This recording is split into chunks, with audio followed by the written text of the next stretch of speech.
What's up everyone, it's Caddy with Money Investing. In this video, wanted to talk a little bit about Intuitive Surgical, ticker symbol ISRG. A lot of questions are being asked. It's been on my watch list for quite some time. It is a fantastic business that I wanted to talk a little bit about, and then of course go over my intrinsic value and talk a little bit about where I would personally be a buyer of this stock. Hope you guys enjoy this video, find it helpful. If you do, make sure that you drop a like. Don't forget to subscribe to the channel if you're just joining us for the first time. The link to our Discord and Patreon is going to be down below. Again, very few spots left, and the first week of the month is usually the best time to join. And the fundamental and technical analysis courses are currently 60% off. You can take advantage of that as well with the coupon code Easter that does expire very soon after Easter is over. So links are going to be down below. Now, Intuitive Surgical is a company that does sell a lot of medical devices, mostly robots-assisted medical devices, and this right here is the actual stock price, and it has done incredibly well since back in 2003. It has gone up a little bit over 49, almost 50,000%, and the all-time high trading at $369.69.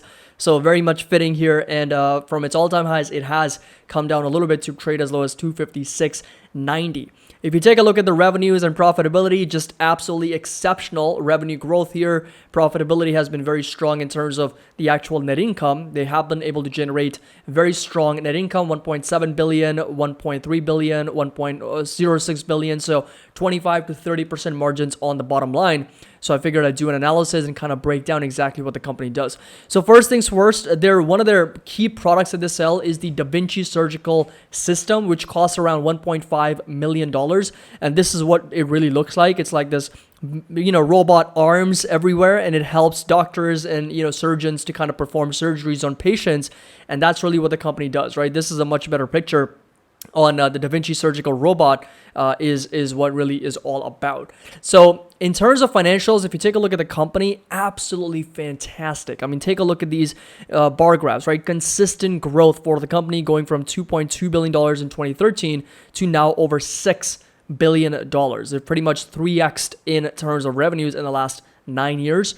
Gross profit, once again, you can see a very nice consistent growth going from 1.6 billion to over 4.2 billion dollars. This right here is operating income. They have seen some setbacks every so often, but overall the consistent growth is there, going from 600 million to over 1.6 billion. Last year they did a little bit over 1.6 billion, and in 2021 they did 1.8 billion dollars, and they are profitable. So net income's also been growing consistently. Again, a few setbacks here and there. In 2020 the net income did drop. In 2022 the net income also did drop on a year-over-year basis, but they are still doing over 1.3 billion dollars in profitability compared to 670 million in 2013. Share count has been very flat, so they haven't really issued a lot of shares. That's why it becomes a very strong, compelling fundamental stock, because of the share buybacks and of course constant share count of about 360 million to 362 million. So very, very small amounts of dilution from the company. And if you take a look at foreign sales, consistently growing, international sales, and EBITDA has also been on a consistent growth to the upside. So a lot of the income statement things that we look for, right? Revenue growth, gross profit, operating income, net income, EBITDA, diluted shares, margins, everything's been on a very nice trend. If you come over to margins, 67% gross profit margins with the net margins of over 21%, 21 to 30%, somewhere around those levels, and EBITDA margin over 31%. And we got free cash flow margin, levered free cash flow at almost 18% margin for the company, with return on total capital, assets, and equity sitting in the double digits, except for total capital, 8.6%, but that is also still incredibly good for the company. Another thing that's actually fantastic is the balance sheet, right? So if you come down to the cash versus debt, you'll notice that the company is sitting on more cash than debt on the balance sheet, with cash sitting at over $4.12 billion and total debt, $95 million. $95 million, and that is a net debt of negative $4 billion. Current ratio is over 4, quick ratio is over 3, debt to free cash flow under 2. I mean, this is the definition of a quality fundamental company, and just, excellent ratios, and, little to no debt. We've got more cash, great current ratio, great liquidity, great consistent margins, growth, revenue, all that stuff.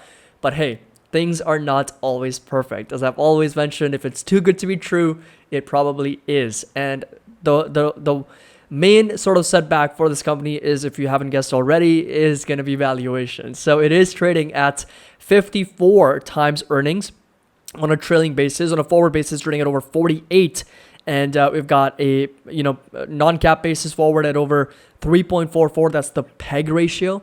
So with respect to its growth, it is certainly trading at a very, very expensive valuation, right, in terms of its growth. And if you take a look at the price of sales, 13 to 14 times sales, with a price to cash flow at over 37. So as much as the fundamentals perfectly line up, and it's a company that I would love to actually own, it's too expensive. It's too pricey. And that's sometimes that will happen, right? You can find the best stock, you can find the best company doing incredible things, but if it's too expensive, the margin of the return versus the risk ratio is just too high. It's just, it's going to be too expensive, and your margin of safety needs to really kind of dictate where you're going to be a buyer.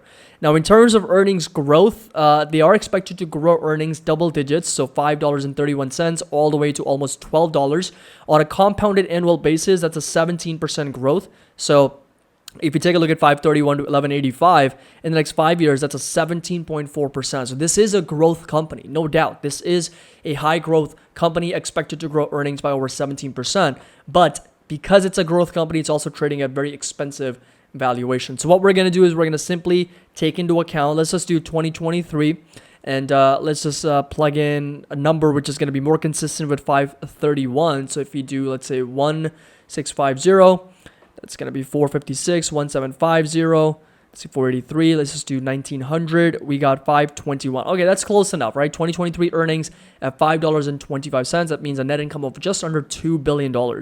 Now, if we grow this by, let's say, 17%, right, and if we apply a 25 times multiple, right, not the 50, not the 40, but instead a more moderate 25 times more conservative estimate, we get a PEG ratio 1.47. We get a 12% discount rate. Just want to make sure the company doesn't actually pay any dividends.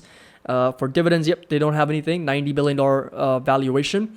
So 12% discount rate, 10% margin of safety, little to no dilution, and we get a fair value of $147 per share.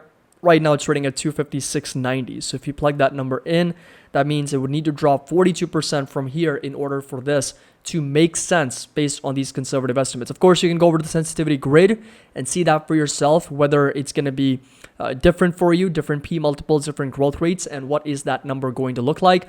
If you're expecting 25% growth with a 30 times P multiple, then of course $253 is going to be that value, and it's going to be more or less fairly valued at these current prices. But if you expect 17% growth, which is what the analysts are expecting, and a 25 times P multiple, then our price to earnings, then our fair value drops down to 147.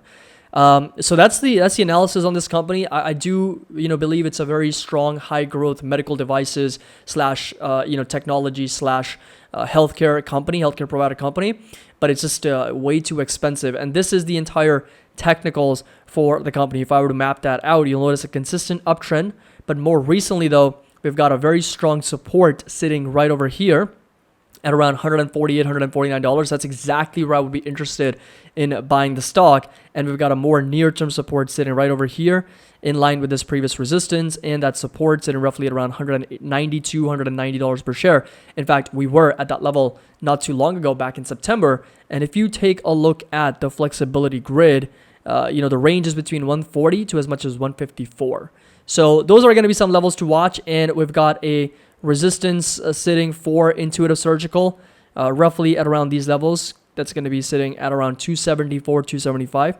So that is going to be a resistance, and right now seems to be approaching up to that resistance. But 192, I'd be interested in taking a swing trade at that level, but 148, I'd be interested in more or less investing in the company for the longer term, considering just the strong fundamentals that we have witnessed.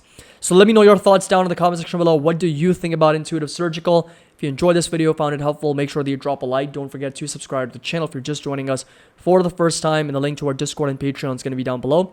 As always, happy investing, and I'll see you all in the next video.